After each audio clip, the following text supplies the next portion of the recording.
तर वांगं थंड करून एका प्लेटमध्ये काढूयात आपण। चला आज आपण वांग्याचं भरीत बनवूया। वांग्याचं भरीत बनवण्यासाठी आपण काळं वांगं घेतले, 250 ग्रॅम वांगं आहे। वांगं धुवून पुसून स्वच्छ केले आपण। तर वांगं भरीत बनवायचं तर आपल्याला वांगं भाजून घ्यावं लागेल। इथे आपल्यासाठी टिप्स आहेत। वांगं आपण डायरेक्ट गॅसवर न भाजता एक जाळी घेऊया। आपण ही जाळी घेतली, याच्यावर आपण चपाती किंवा काही गॅसवर धरून भाजायचं असलं तर आपण घेतो। जाळीला आपण पेपर लावून घेऊया, म्हणजे आपला गॅस वांग्याच्या पाण्याने खराब होणार नाही। व्यवस्थित मी पेपर लावून घेते।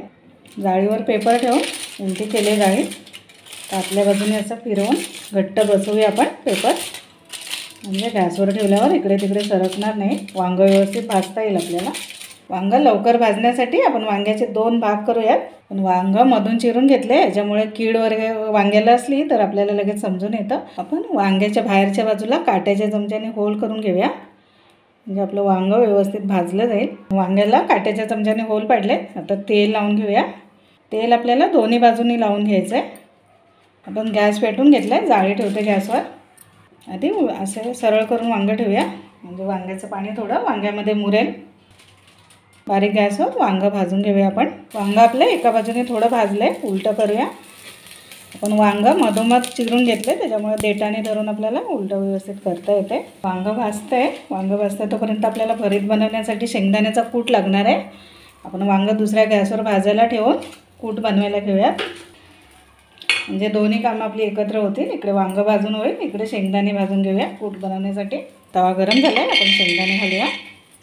शेंगदाणे बारीक गॅसवर भाजून घ्यायचे, नाहीतर करपले जातात आणि व्यवस्थित भाजत नाहीत। बारीक गॅस ठेवायचा कधी पण। बघू शकता शेंगदाण्याच्या साली निघायला लागलेत, म्हणजे आपले शेंगदाणे भाजलेत। आपण गॅस बंद करूया आणि 1-2 मिनटं असेच गरम तव्यावर ठेवायचे। भाजलेले शेंगदाणे आपण एका कपड्यावर काढून घेऊया। सोलण्यासाठी हा कपडा उलटा करायचा, असा हळूहळू असं फिरवून घ्यायचं। शेंगदाणे आपले सोलून झाले, शेंगदाणे भांड्यात घालूया, म्हणजे कूट करता येईल आपल्याला। आपली वांगी बऱ्यापैकी पाणी सुकलं आहे, तर आपण काय करूया, कागद काढून थोडं जाळीवर भाजून घेऊया। वांगं आपण जाळीवर ठेवूया। वांग्यामध्ये पाणी नाही आहे, पाणी सुकलं आहे, त्याच्यामुळे आपला गॅस काही खराब होणार नाही। गॅस आपल्याला बारीकच ठेवायचा आहे। वांगं आपलं छान बारीक गॅसवर भाजून घेतलं आहे। काट्याच्या चमच्याने बघूया, सर्व वांगं भाजलं आहे आपलं।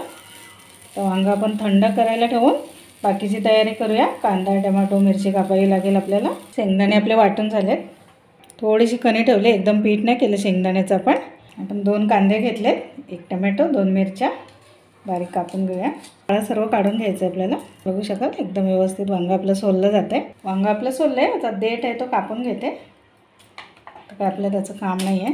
तर आपल्याला काट्याच्या चमच्याने वांगं बारीक करून घ्यायचं आहे। आपण कढई ठेवून तेल गरम केलं आहे, 2 चमचे तेल घेतले। राई घालूया, राई नाही करायची, राई तेलामध्ये फुलून द्यायची। राई फुलले, आता जिरं घालूया, जिरा अर्धा चमचा घेतले आपण। आता कांदा घालूया, पण कांदा आणि मिरची एकत्रच टाकूया। कुटून घेतलेला थोडंसं अद्रक लसूण घालते, एक छोटा चमचा आपण हिंग घालून घेऊया। तर आपल्याला टोमॅटो घालायचं आहे कांद्यावर। सर्व मसाले आपण व्यवस्थित भाजून घेऊया आधी। मीठ घालते अर्धा चमचा हळद, 1 चमचा कांदा खोबऱ्याचा मसाला। फोडणीमध्ये वांगं घालूया। वांगं व्यवस्थित मसाल्यांमध्ये मिक्स करायचं आहे आपल्याला। तर आपल्याला 2 चमचे शेंगदाण्याचं कूट घालायचं आहे, आपण करून घेतलेला। 1 चमचा काळ्या तिळाचा कूट आहे, हे आधीच आपण करून ठेवला होता। त्याचा व्हिडिओ आहे आपल्या चॅनलवर। कोणाला काळ्या तिळाचा शेंगदाण्याचा कूट करायचा असेल तर चॅनलवर जाऊन बघू शकता। तसं आपण सर्व पीठ, कोंबडी वड्याचं, चण्याची डाळ सर्व भाजणे करून दळायला दिलेले आहेत आणि व्हिडिओ बनवून टाकलेत। छोटे व्हिडिओ आहेत सर्व। आपल्याला वांगं आणखीन चवदार बनवण्यासाठी कसुरी मेथी घालायची। कसुरी मेथीमुळे कोणत्याही पदार्थाला खूप छान चव येते। मी वांग्याचं भरीत असं बनवते, तुमची पद्धत कोणती आहे, तुम्ही कसं बनवतात मला सांगा, मी नक्की बनवून बघेल। तर थोडीशी हिरवीगार कोथिंबीर घालूया। आता किती वांगं आपलं छान दिसतंय। पण वांगं खात नसेल त्याला वांग्याचं भरीत बनवून द्यायचं, बरोबर खाणार। तर वांगं थंड करून एका प्लेटमध्ये काढूयात आपण।